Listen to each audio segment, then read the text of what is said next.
이 시간 연결하는 교회 예배 공동체 우리 모두에게 하나님의 은혜와 평강이 부어지길 축복합니다. 하나님께서 오늘도 이 예배 가운데서 여러분들 계신 곳마다 만나주시고 또 하나님께서 임재 가운데서 말씀하여 주시고 그 말씀이 들리는 은혜의 역사가 이 시간 있기를 축복합니다.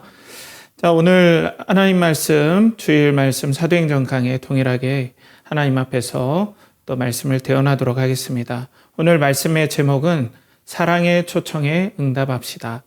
사랑의 초청에 응답합시다 라는 제목으로 사도행전 18장 18절에서 23절까지 말씀을 가지고 또 은혜의 말씀 대언하도록 하겠습니다. 하나님께서 여러분들에게 말씀이 들리게 해주시고 또 우리 예배 공동체 가운데서 너무나 환경이 어떻게 보면은 지금 대한민국에서 예배드리는 곳 중에 가장 열악한 곳일 수도 있습니다. 그러나 그 제약을 뛰어넘고 역사하시는 성령님의 능력과 은혜들, 시간과 공간을 초월하시는 하나님의 은혜의 역사가 이 시간 여러분 가운데 임하길 축복합니다. 기도하겠습니다. 아버지 하나님, 오늘도 아버지 하나님 우리가 하나님의 말씀 앞에 섭니다. 아버지 은혜를 내려주시고 또 성령께서 감동하여 주시고 또 이 말씀을 선포할 때 하나님의 영광이 드러날 수 있도록 아버지 하나님 역사해 주시옵소서. 예수 그리스도의 몸된 영광, 교회의 영광이 성령님을 통해서 드러나게 하여 주시고 하나님이 살아계심이 말씀을 통해 드러나게 하시고 또 그 복음의 말씀을 통해서 우리에게 다가오시는 하나님을 오늘도 경험하는 또 만나는 복된 시간이 되게 하여 주시옵소서. 말씀을 전하는 저에게 은혜를 부어주시고 또 성령의 나타남과 능력의 도구가 되게 하여 주시며 또 우리 모두가 하나님을 만나고 사랑하는 복된 시간 될 수 있도록 아버지 이 시간 은혜를 베풀어 주시옵소서. 이를 간절히 의탁드리옵고 존귀하신 예수님의 이름으로 기도하옵나이다. 아멘. 자, 우리는 지난주에 일상 속 비범한 하나님의 섭리라는 제목으로 말씀을 나눴습니다. 사도 바울을 해하려고 했던 고린도 교회의 유대인 공동체, 유대인 회당의 사람들이 갈리오에게 재판을 걸어서 사도 바울에게 해를 입히려고 했지만 하나님께서는 거꾸로 유대인들의 그 모든 계략들이 무너지고 우리 신앙, 예수 그리스도를 믿는 신앙이 공적으로 인정받는 그런 일들이 있게 해주시고 또 그것들을 계획했던 소스데네가 일방적으로 구타를 당하는 일들이 있었지만 우리가 고린도전서의 그 인사말을 볼 때 그 소스데네도 그 사건을 계기로 예수 그리스도를 믿었더라.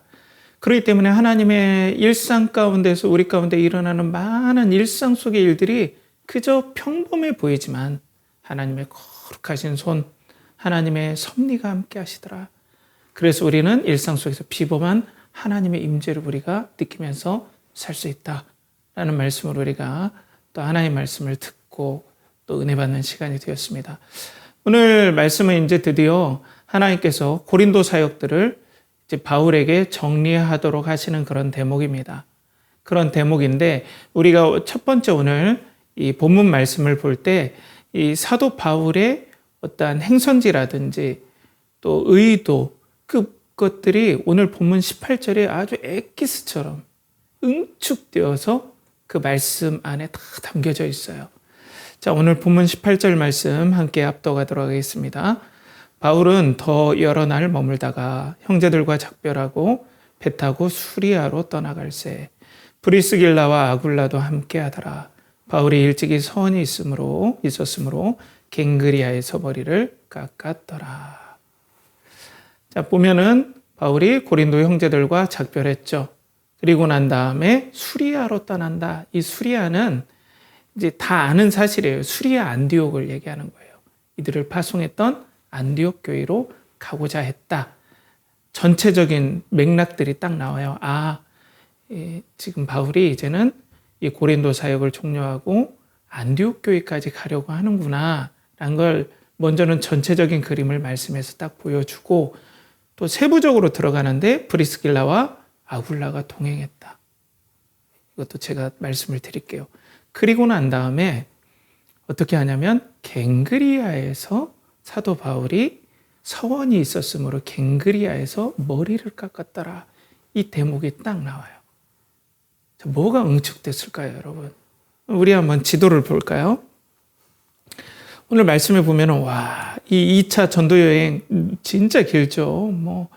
쭉 와서 드로아에서 이제 저기 어디입니까?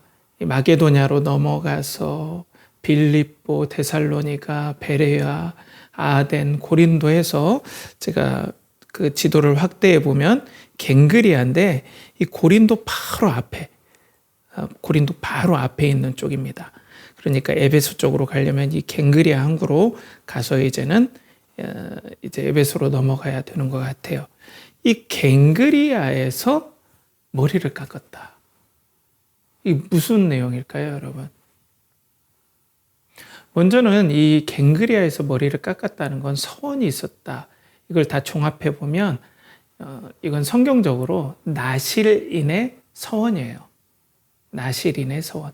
자기를 하나님 앞에 자원하게 드린 사람들은 자기가 자원했을 때부터 포도주를 먹지 아니하고, 그리고 머리를 깎지 아니하고, 그리고 부정한 것들을 만지지 아니하는, 자원하는 하나님의 사랑에 감격해서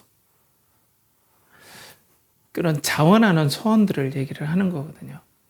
그래서 이게 나실인의 소원이기 때문에 어떤 일이 있냐면 민수기 6장 18절을 제가 봉독해 올리면요. 자기의 몸을 구별한 나실인은 회막문에서 자기의 머리털을 밀고 그것을 화목제물 밑에 있는 불에 둘지며. 나실인의 소원을 했으면 여러분 성전에 가서 제사를 드려야 돼요. 그러면 오늘 성경에서는 이 사도 바울이 갱그리아에서 이 나실인의 소원이 있었기 때문에 머리를 그간 자르지 않았던 머리를 잘랐다. 이것은 뭐냐면은 사역의 종료, 서원의 종료를 뜻하는 거죠. 내가 어떠한 하나님께서 나에게 감동 주셔서 서원이 다 이루어졌습니다. 하나님께서 저를 신실하게 지켜주셨습니다. 고린도에서 나의 말씀을 전해라. 이 성중에 나의 백성이 많고 그렇기 때문에 너를 해할 자가 없다라는 그 말씀대로 하나님께서 신실하게 다 지켜주셨고, 또 내가 이걸 하나님과 서원해서 하나님 저 지켜주면 이거 할게요 이런 게 아니라 성령께서 사도 바울의 마음속에 뜨거운 하나님에 대한 사랑에 대한 자원하는 마음, 사랑하는 마음들을 막 부어주셨다는 거예요. 그렇기 때문에 이렇게 서원하게 됐다는 거예요. 조금 우리 나실인 서원을 조금 더 살펴보면요. 이 포도주를 입에 대지 않았다는 건 포도주는 기쁨을 상징해요. 그러니까 나실인 서원하는 사람은 어떤 의미냐면 하나님만이 나의 기쁨입니다. 정말 하나님, 성령의 감동이겠죠. 하나님만이 저의 기쁨이고 최고의 만족입니다. 저의 사랑입니다. 자원해서 저는 하나님 헌신하고 싶습니다. 이런 뜻이거든요. 그러니까 사도 바울이 하나님 지켜주시면 저 서원할게요 이런 게 아니라 성령께서 일마다 때마다 격려해 주시고 사랑해 주시고 힘을 주시고 실제적으로 능력을 주시고 은혜를 주시니까 하나님의 사랑이 완전히 이 사람이 사로잡혔던 거예요. 그래서 자원해서 하나님 저 서원합니다. 내가 죽더라도 내가 어떤 해를 당하더라도 하나님의 영광스러운 이 귀한 열에 제가 참여해 주신 것만 해도 저에게는 기쁨입니다. 완전 사랑에 매여버렸어요. 사랑에 사로잡힌 거예요, 이 사람이. 그렇게 하면서 아마 성령께서 사역의 종료를 알려주셨겠죠. 이제 고린도 사역을 멈춰라 했을 때 아멘 하고 하나님의 은혜로 모든 것들이 잘 마무리됐습니다 하면서 하나님께서 그 사인을 주셨기 때문에 갱그리아에서 서원 종료의 머리를 잘랐다. 이 머리카락을 가지고 이제 어디로 가겠습니까? 예루살렘으로 가는 거죠. 자, 그러면은 이 말씀 안에 응축되어 있었다고 그랬잖아요. 마지막 종착역은 수리아 안디옥 교회입니다. 그런데 어디로 가요? 예루살렘을 거쳐서 간다라는 걸 오늘 성경은 함축적으로 보여줘요.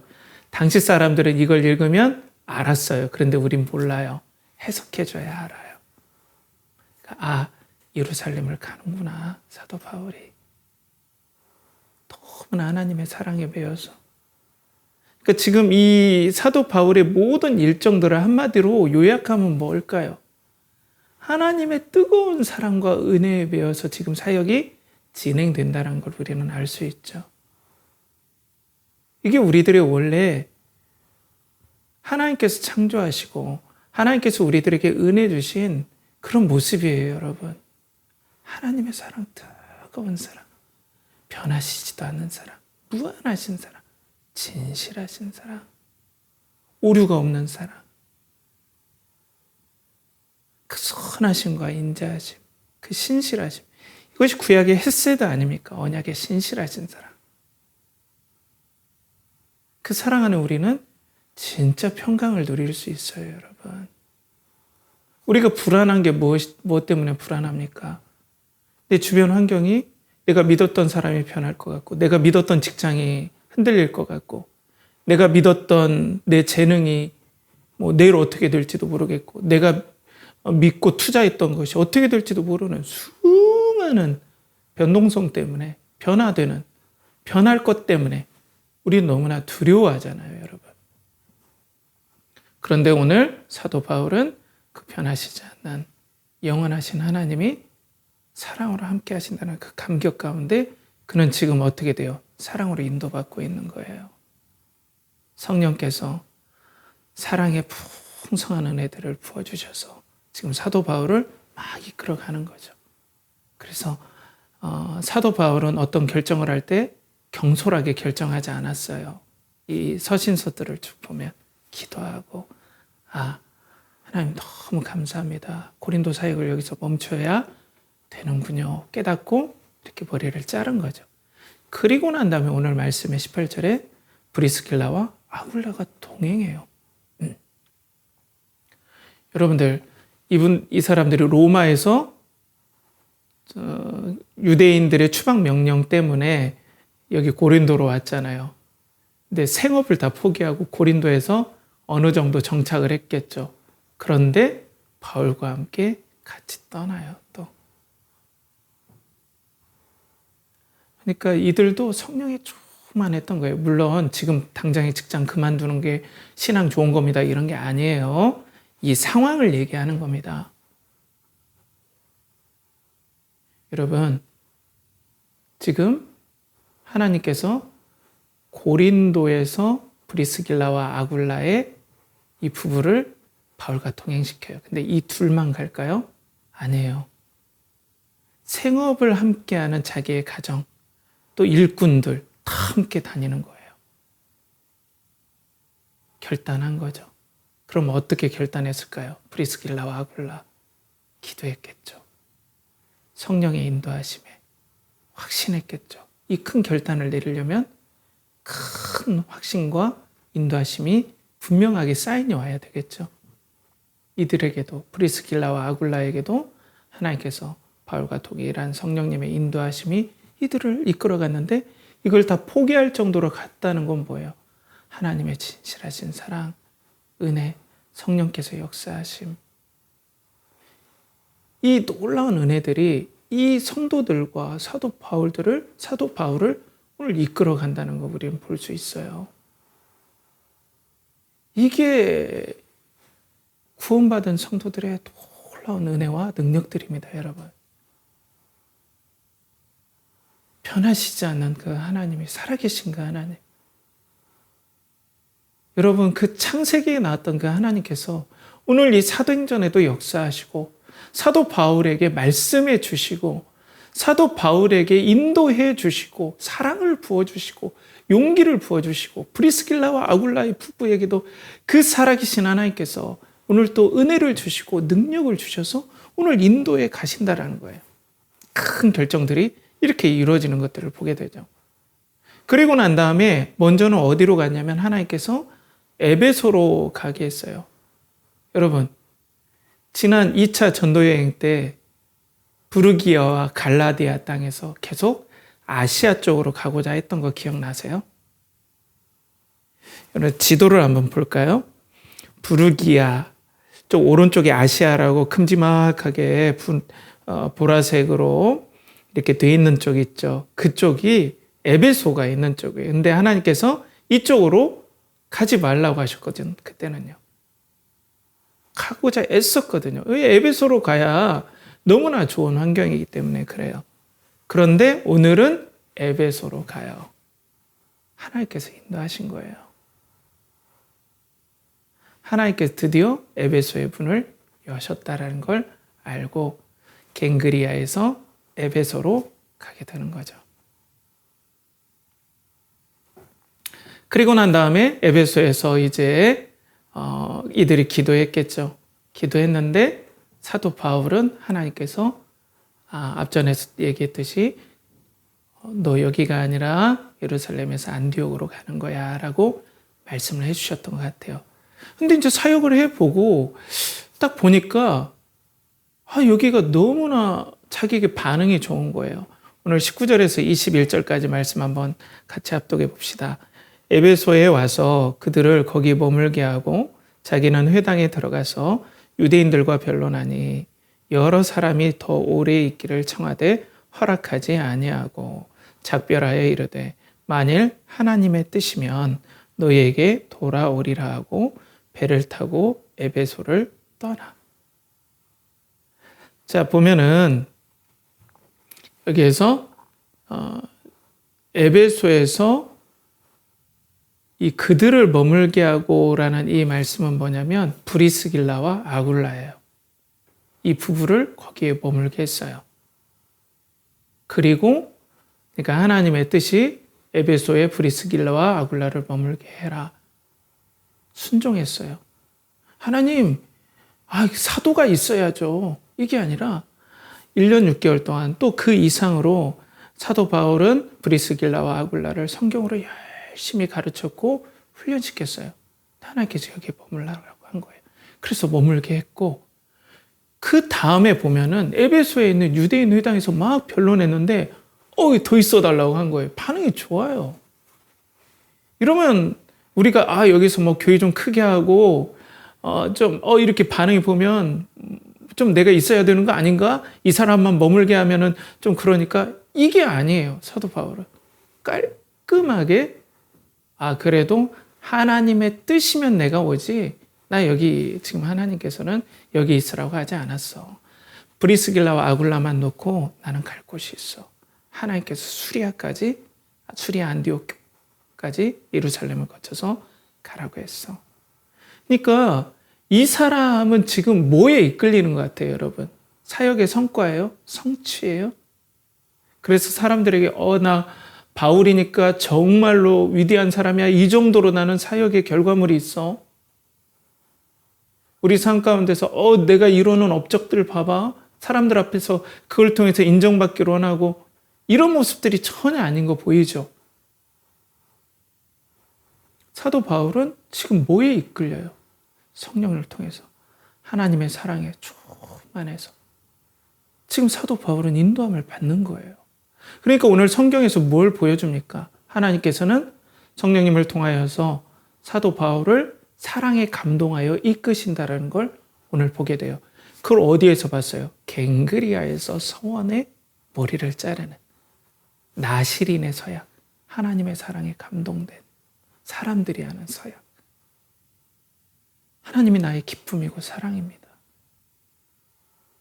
전 하나님께 모든 걸 드립니다. 자원한 서약. 이걸 통해서 지금 사도 바울은 하나님의 사랑에 매여서 인도받는다는 걸 보게 되죠. 그러니까 오늘 성경은 성도들은, 하나님의 백성들은 성령님을 통하여서 하나님의 사랑으로 인도받는 사람들이다라는 걸 보여줘요. 그때나 지금이나. 성도들은 하나님의 사랑으로 인도를 받습니다.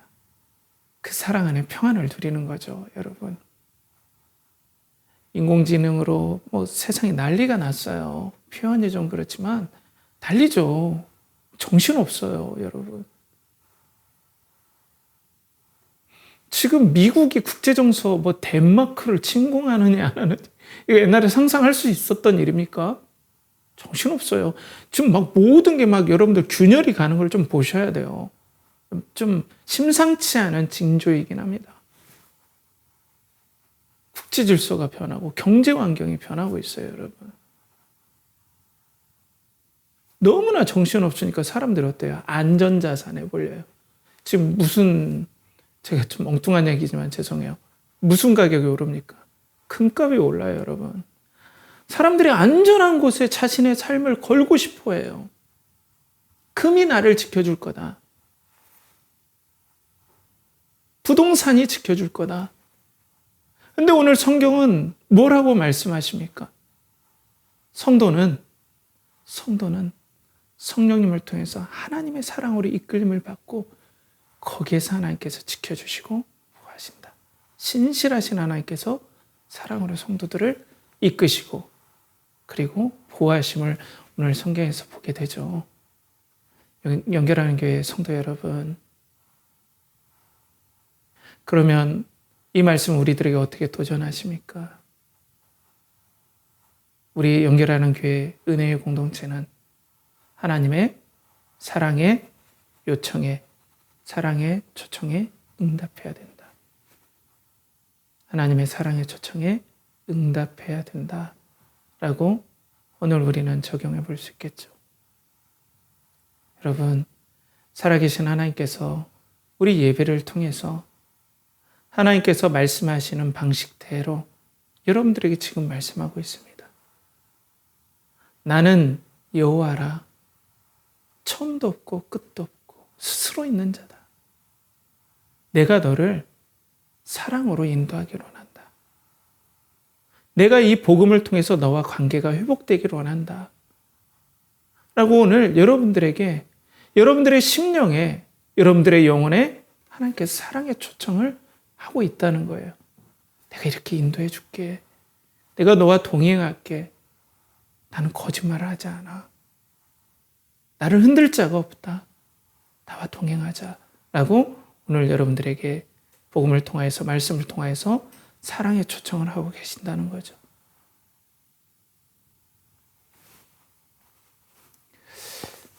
자, 그런데 보면은, 그러면은 우리 교회의 상황들을 좀 보죠. 저는 늘 얘기하지만 우리 교회는 믿는 구성원보다는 믿지 않는 구성원들이 많은 독특한 교회예요. 그렇다면은 우리의 영적인 상황을 좀 진단할 필요가 있겠죠. 이 사랑의 반응에 대해서 우리는 어떤 반응을 할지, 우리의 상태는 어떤지. 정확한 진단을 하는 건 되게 중요해요, 여러분. 제 이제 대학 후배가, 의대 다니는 후배가 있었는데 그 친구가 어느 날 저에게 형, 어떤 병원이 좋은지 알아요? 라고 질문한 거예요. 제가 어떻게 알겠어요? 그래서 그랬죠. 쉽게 얘기할 수 있는, 저기 명문대가 있는 대학병원들, 그런 병원들이 좋지 않을까? 라고 했는데, 물론 그런 병원도 좋지만, 그런 병원을 더 넘어서 더 핵심적인 일들을 잘하는 데가 좋은 병원이에요. 그게 뭐야? 라고 물어봤더니, 진단을 빨리 정확히 내리는 병원이 좋은 병원이래요. 환자가 아파하는데 이 환자의 상태를 정확히 보고 어떤 병인지 빨리 진단해야 처방을 내리고 치료를 할 수 있다는 거죠. 그죠?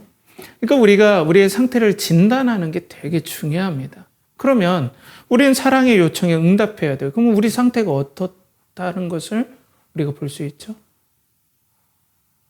믿지 않는 우리들에게는. 우리들은 원래 하나님과 사랑의 교제를 나누는 존재였죠. 이 하나님 때문에 용기를 얻고 인생을 살아가는 그런 사람들이었어요.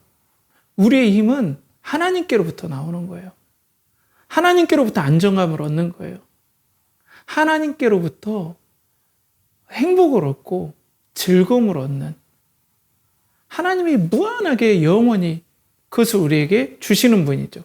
그런데 죄로 말미암아 이게 깨트려졌다라는 것이 성경에서 우리의 영혼을 진단해 주는 내용입니다. 여기에서 여러분들 출발해야 돼요.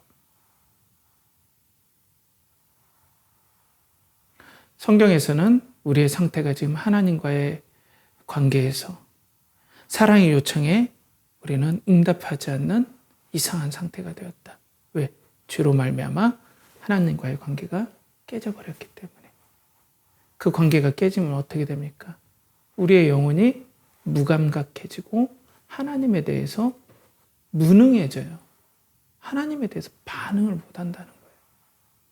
하나님께서 아무리 사랑의 초청을 보내도 반응을 하지 않아요.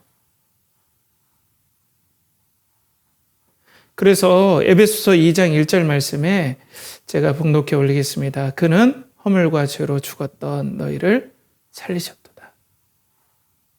허물과 죄로 말미암아 우리의 영혼이 죽게 되었습니다. 그리고 죽었고요. 우리가 하나님과의 관계가 죄로 말미암아 끊어졌을 때 우리의 영혼은 사실상은 죽은 거나 똑같다라는 거죠. 나뭇가지, 생나뭇가지를 우리가 꺾어서 바깥에다 놓으면 잠시는 푸릇푸릇해질 수 있어요.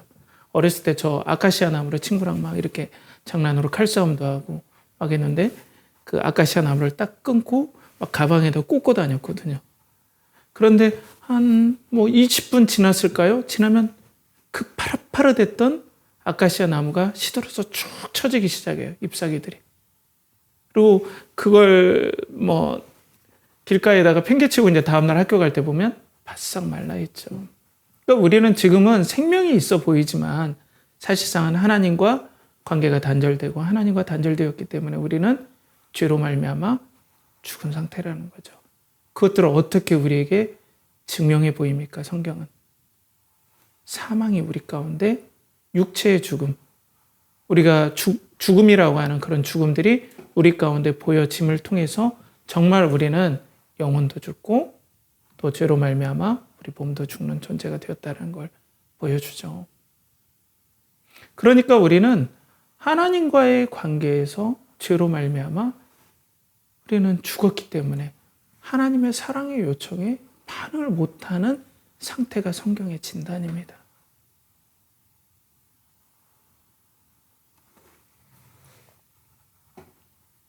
그런데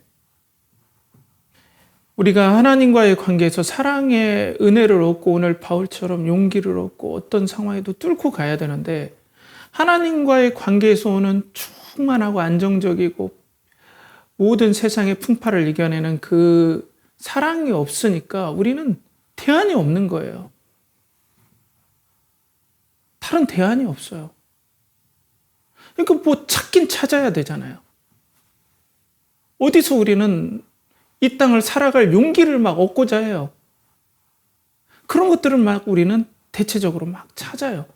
하나님께로부터는 믿어지지도 않고 오늘 여러분들에게 이 하나님의 사랑의 요청에 응답하시오 하는데 전혀 이게 마음에 뚫고 들어가지질 않는다는 거예요. 때문에 어떻게 해요? 하나님 없이 살아가는 내 나름대로의 방법, 인간적인 방법대로 우리는 살아갈 수밖에 없다는 거예요.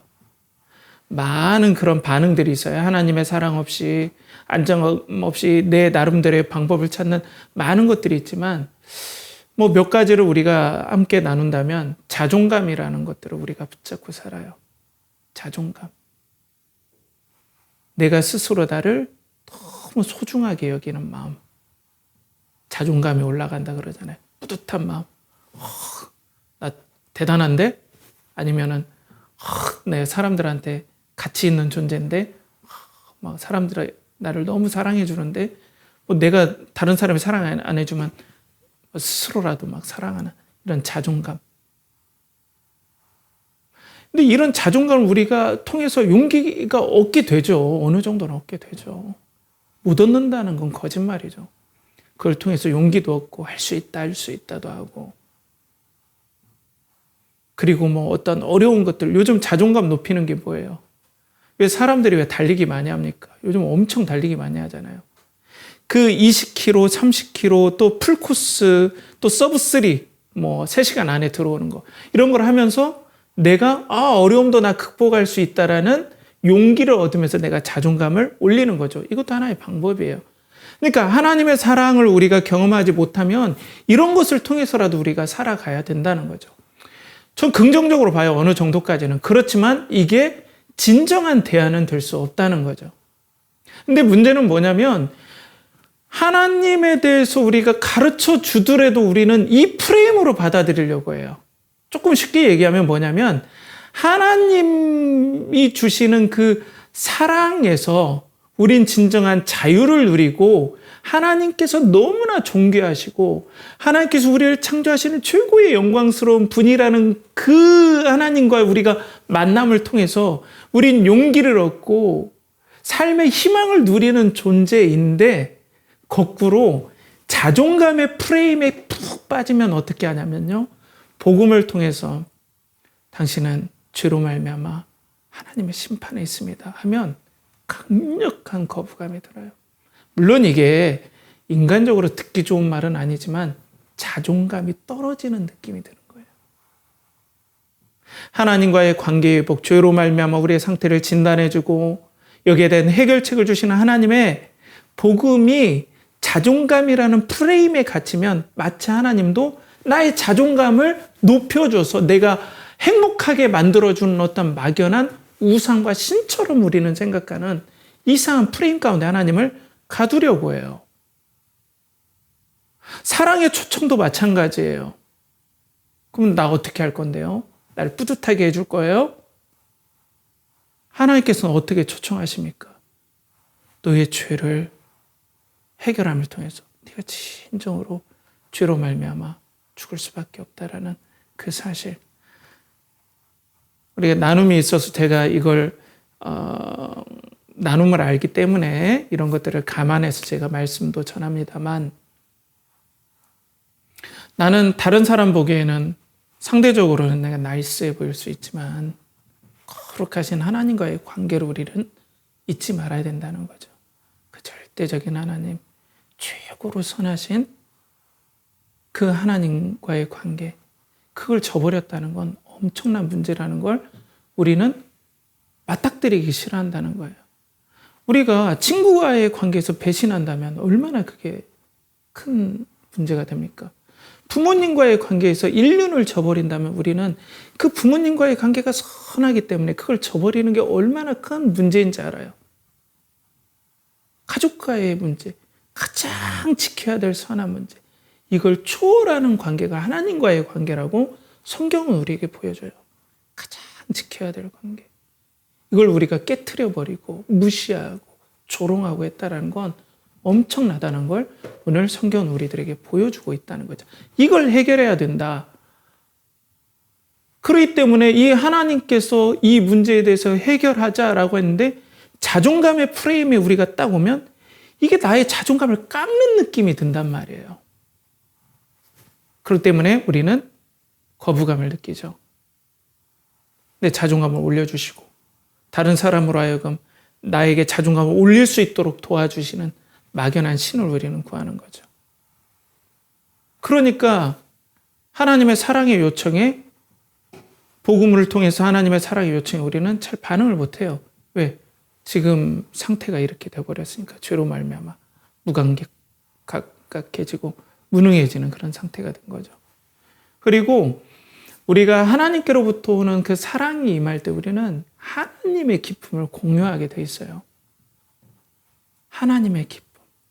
예수 그리스도께서 성부 하나님과 성령 하나님과 나누는 그 무한하고 완전하고 그리고 다함이 없는, 마름이 없는 그 진정한 기쁨을 우리가 누리고 사는 존재가 되는데 그게 딱 끊어지니까 어때요? 대안이 없는 거예요. 그러니까 다른 기쁨, 거짓 기쁨을 찾아서 우리는 헤매고 다니는 거예요. 우리가 잠시 기쁨이라도 누리려고 하는 이유가 뭡니까? 그 기쁠 때 잠시 근심을 잊기 때문이죠. 불안함을 잊기 때문이고. 그러니까 하나님께로부터 오는 그 기쁨, 물론 예수 그리스도를 믿는 사람들이 완전히 불안함이 없고 맨날 행복하다 이건 아니지만 하나님과의 관계가 회복되었는데 그 하나님을 믿으면 다시 용기를 내고 마르지 않는 은혜들, 기쁨들이 우리 가운데 부어지는 거예요. 그런데 이게 없으니까 어때요?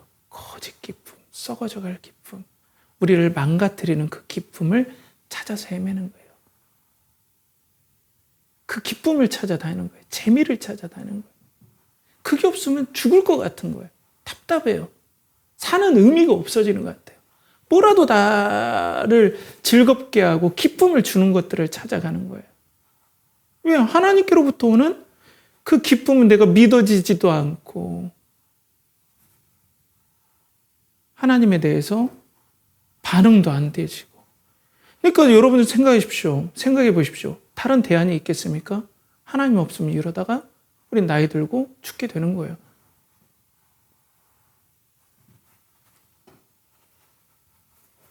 그렇기 때문에 우리는 어때요?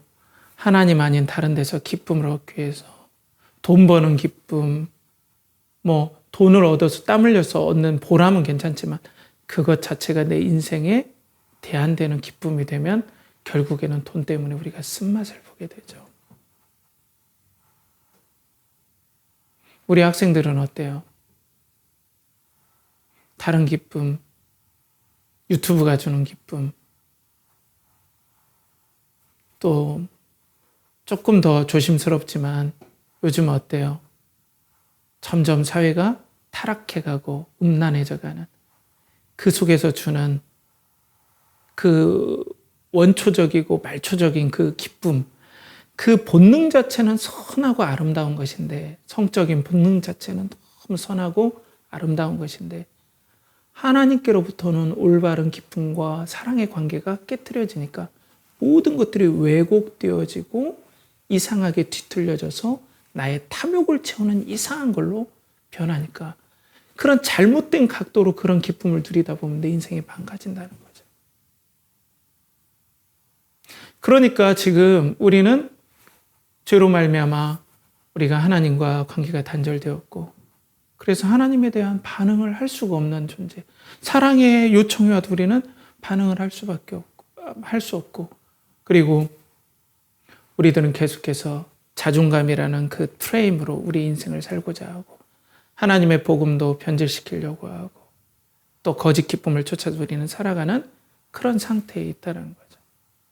그런데 하나님께서 지금 여러분들에게 말씀하고 있지 않습니까? 근데 반응이 안 돼요. 어떻게 해야 됩니까? 자, 그런데 오늘 보면은 바울 사도의 우리의 행적을 통해서 하나님께서 우리에게 메시지를 주세요. 그게 뭐냐면 22절 말씀을 함께 합독해 봐요.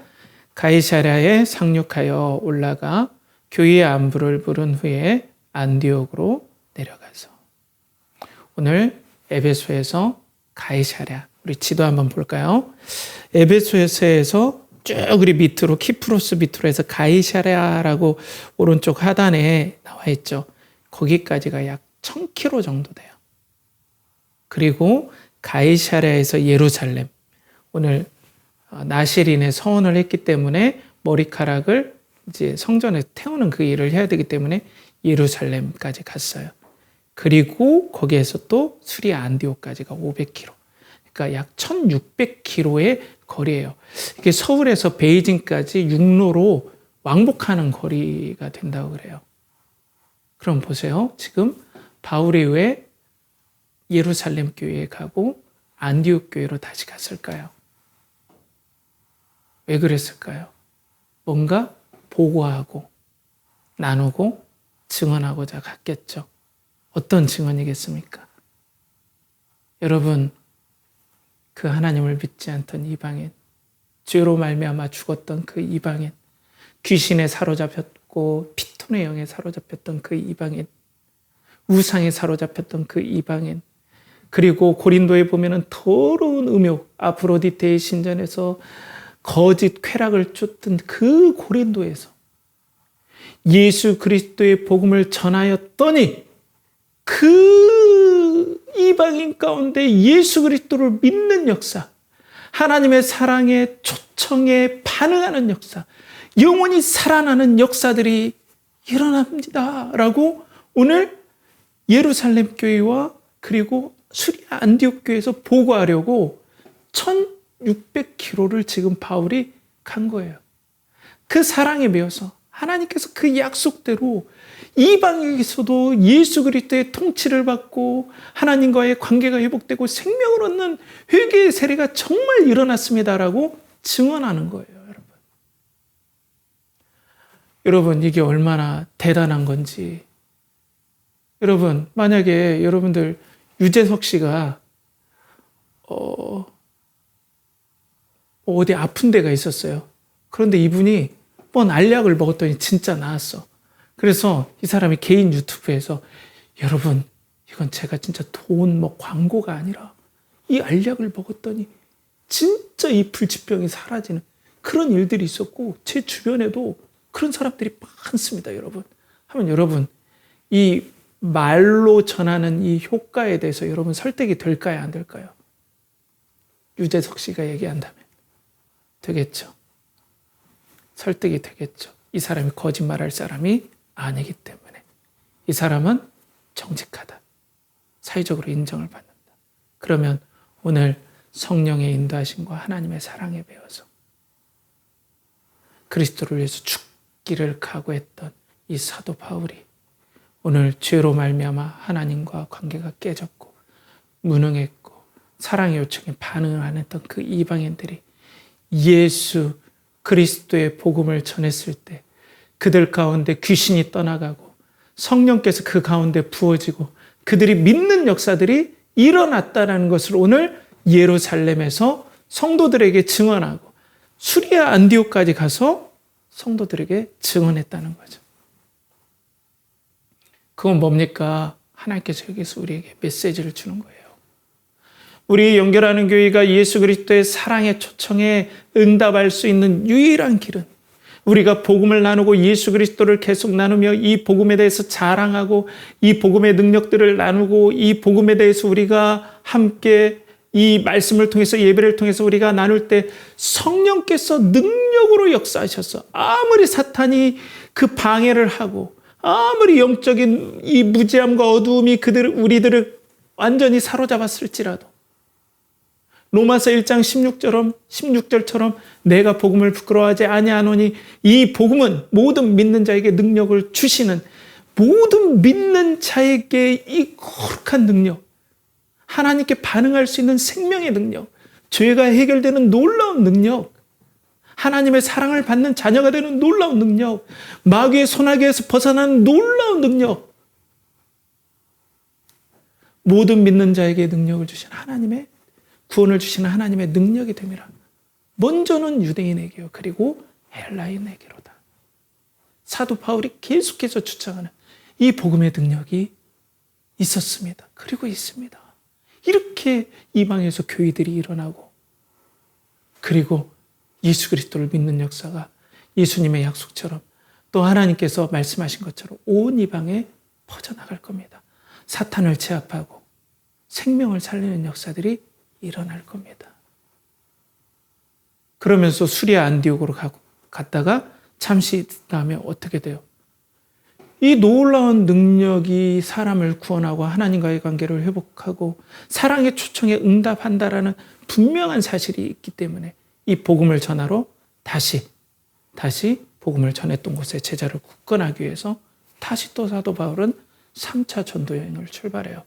그래서 오늘 본문 23절 같이 합독해 볼까요? 얼마 있다가 떠나 갈라디아와 프르기아 땅을 차례로 다니며 모든 제자를 굳건하게 하니라. 오늘 지도에 보면 안디옥에서 저쪽 위쪽에 보면 프르기아라고 있죠. 또 그쪽으로 간 거예요. 사랑하는 여러분, 그렇다면 오늘 사도 바울은 하나님의 사랑에 매이고 말할 수 없는 기쁨과 평안을 드렸어요. 여러분, 우리에게도 하나님께서 희망을 보여주십니다.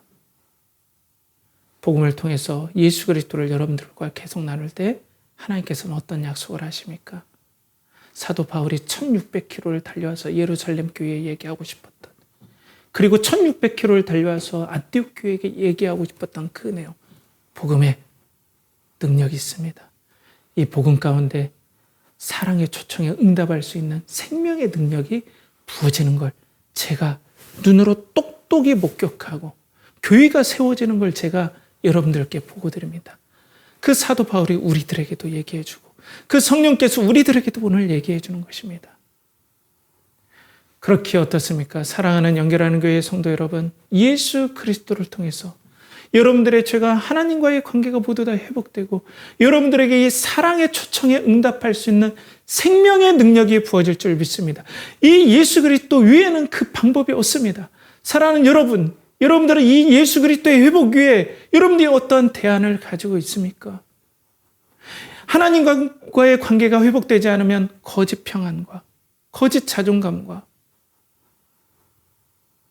그리고 거짓 기쁨에 일평생을 소진하여서 마귀가 우리의 눈을 가리고 이 거짓 기쁨으로 이끄는 거짓 올무 가운데 사망의 올무 가운데 끌어가는 그 일에 우리는 살아갈 수밖에 없음을 분명 알아야 돼요.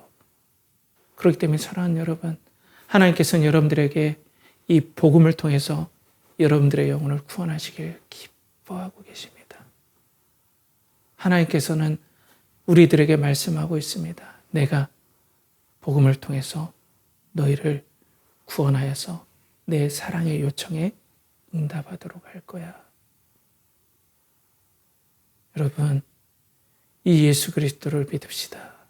그리고 이 복음 안에 예수 그리스도를 붙잡읍시다.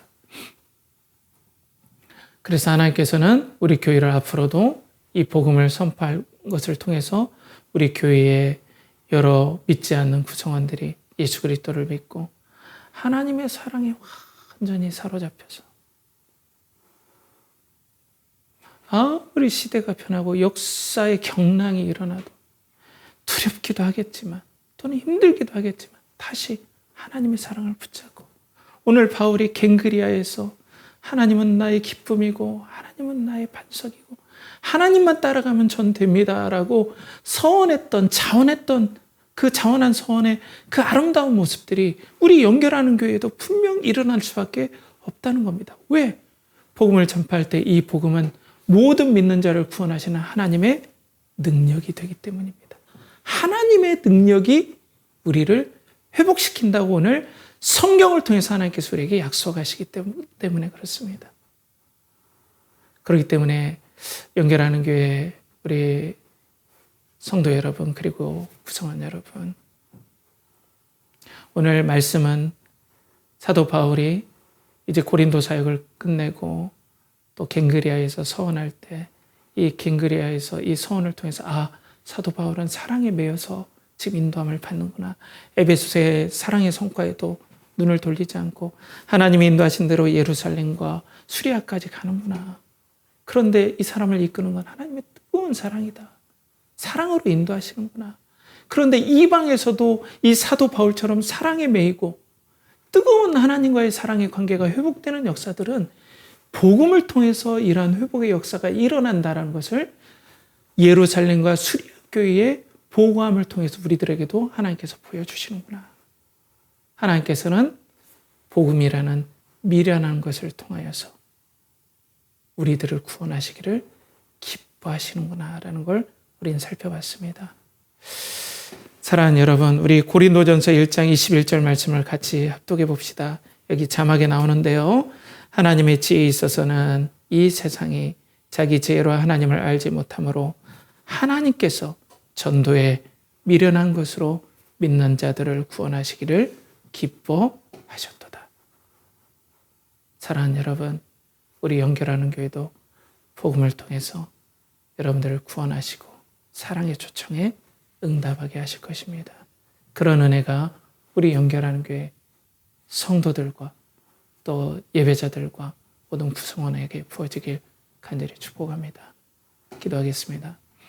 하나님 아버지, 오늘 사도 바울은 사랑에 매여서 그의 삶에 인도받게 되었고 그 말할 수 없는 불안한 환경 가운데서도 그는 하나님의 평강과 도우심을 얻고 능력 있게 이 땅을 살아갔음을 우리는 보게 됩니다.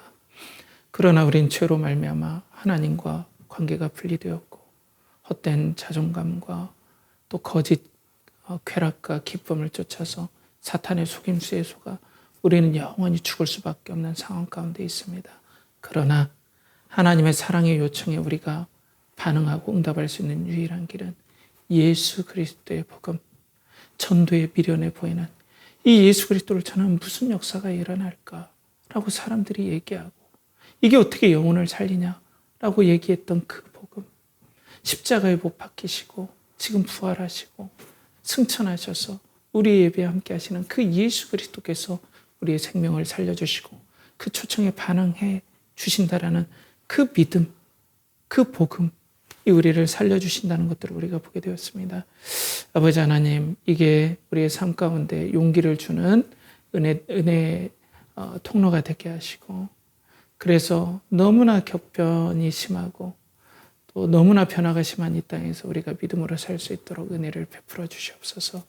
이를 간절히 바라고 원하며 이제는 우리 주 예수 그리스도의 은혜와 하나님의 지나신 사랑과 성령의 내주 교통하심이 오늘도 하나님의 사랑의 요청에 반응하는 유일한 길은 예수 그리스도의 복음이란 사실을 믿고 하나님을 그리스도를 통하여 믿고자 하고 죄를 해결받고 관계가 해결받고자 하는 사랑하는 연결하는 교회의 성도들과 또 예배자들과 그들의 영혼과 가정과 직장과 사업체와 또 준비하는 모든 것과 드린 모든 것에 이제로부터 영원토록 함께 하시기를 간절히 축원하옵나이다. 아멘.